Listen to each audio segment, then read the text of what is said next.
Hi, everybody, and welcome to AskOutcast. This is episode number 5, and the date today is March 30th, 2010. And we got a good show to light up for you tonight. And if you notice, we've got Ben and Carrie Ann from Space Vidcast, as promised. I know they didn't show up last week. Not their fault. Ben was busy, work to do, and my basement was flooding.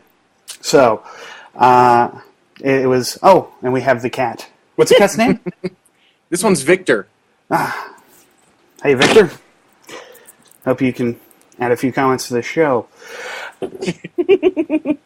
But just thank you guys for coming. I know it's been a bit of a chore to get here. I know Ben has just run in the door, set up another camera so we can see you guys fairly easily, and just juggling a few things there. So the way this works, just to give an introduction, this show is Ask Outcast. Mainly started from me answering computer tech questions on Twitter, and I just decided to make a Ustream show out of it. And just doing the tech stuff didn't quite fit, so I've thrown in some entertainment in there. So you've got your tech and entertainment, and as Ben likes to call, your techertainment. Techertainment. There you go. I owe you 2 cents, my friend. But what we would like to do first is go ahead and start off with the news stories for the evening. I've got a few things that I've lined up. So we got news and tech. And sorry this seems a bit rough. I haven't been able to get my script writing skills down yet, but we'll go from there. But it will come with time. It will come with time. And actually I have some very good friends who run other shows like Social Blade and The Drill Down who can probably help me with that. And Aaron, if you're watching the show, I will be getting in touch with you this week. Aaron, get on that. Yes, please. So the first item that I have is it's rumored that Apple's coming out with a new phone for Verizon. So they're going to be making an iPhone for Verizon, which I know that people have been waiting for. Everybody's been wondering when, for God's sakes, when are we going to get off this crappy network? And, for me... Sure, I believe the rumor, to be frank. It's coming from some credible sources, but, it just doesn't seem like a wise move. Verizon and Sprint use the CDMA network. The rest of the world essentially uses GSM and is transitioning to LTE. So if Apple's going to announce an LTE 4G iPhone on Verizon, well, that makes sense. But Verizon's LTE network's nowhere near complete. So I don't think they're ready for it. It doesn't make sense for them to go CDMA and then have to jump everything and go to LTE. I don't see him doing it. Well, here's a thought. What if they got the rumor wrong? What if it's going to be running on Sprint's network? Because they have 4G. They do, but they have WiMAX 4G. They don't have LTE. And I think Apple, again, I could be completely wrong, but I always feel like Apple goes for kind of a worldwide, we want to release this phone to the entire planet, not just to the U.S. Mm-hmm. They don't just think U.S.-centric. Sometimes they do, but not all the time, especially not with the iPhone. Well, it feels like LTE is going to become the worldwide standard, and that's not Clearwire or Sprint, at least not today. Clearwire said they might go to LTE, but right now the Sprint 4G network's all WiMAX, so I don't foresee Apple going to WiMAX or anything else. Again, possibly LTE. Maybe Verizon's going to make a huge announcement saying, we got the iPhone, oh yeah, and we got LTE in 28 markets. This is the future. Okay. But I have a hard time. I have a really hard time with the idea that Apple's going to release a custom one-off phone that will only work on Verizon only. Because think about this. The iPhone 3G, that one phone essentially works on most of the planet. Right. So now they're going to develop one phone that works on one network in North America? The iPhone for me is like is the best smartphone, period. I don't care what you say about Android. I don't care what you say. I mean, Android's a good phone. I don't get me wrong. Android's a good phone.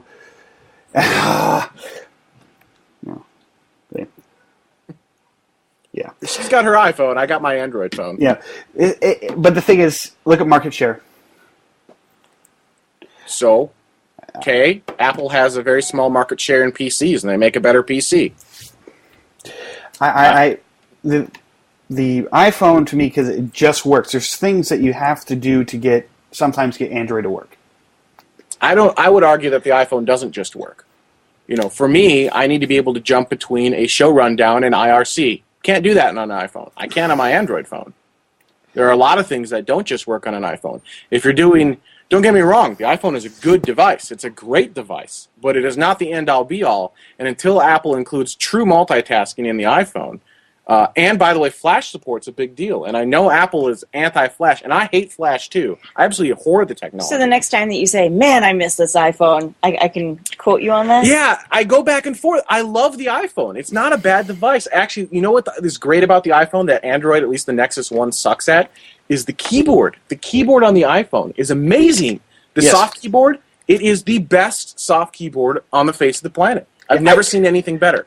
And I just bought my wife a Mythic, a Samsung Mythic. Yeah, and I've tried using the virtual keyboard on that thing. It's terrible. It's horrible, and they've done this tricky little thing where they've tried to provide feedback by making the phone vibrate when you push a key.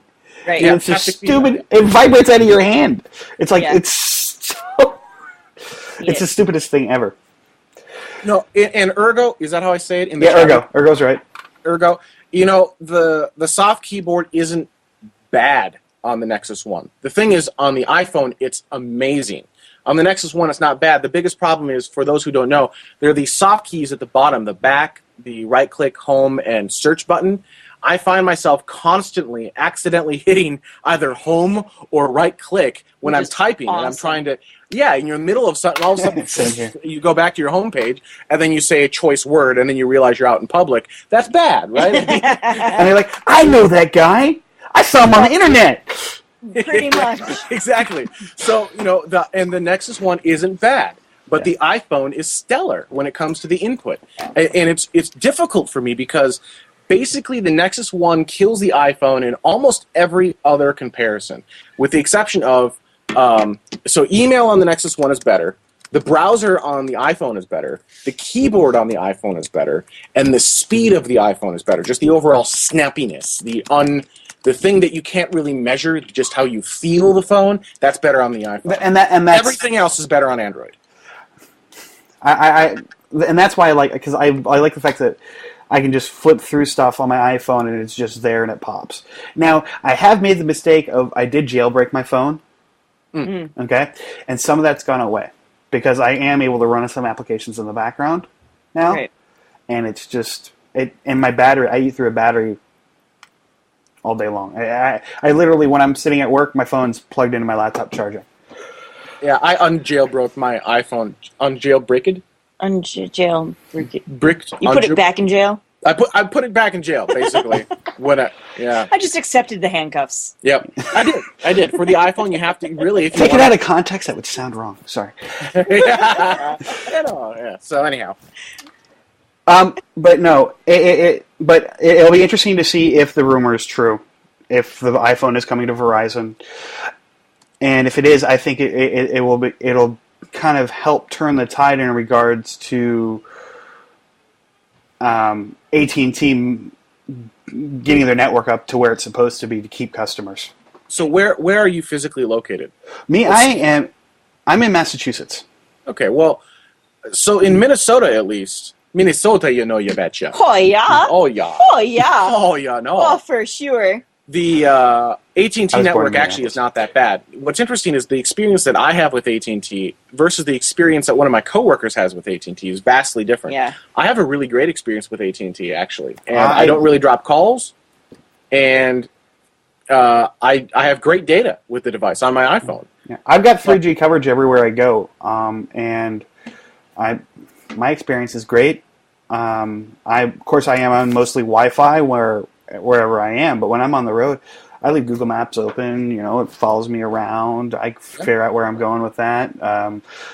I don't tweet when I'm driving or anything, but if I had to, I could get coverage. Mm-hmm. But that's my point, right? So AT&T, at least in our market, it kind of depends on what market you're in. Now, I've also gone to California with my iPhone, and that is the most painful experience I've ever had to endure. It's terrible. I mean, I thought they were exaggerating. They're not exaggerating. It is terrible. But my Verizon coverage was kind of crappy, too, and my T-Mobile coverage is terrible everywhere.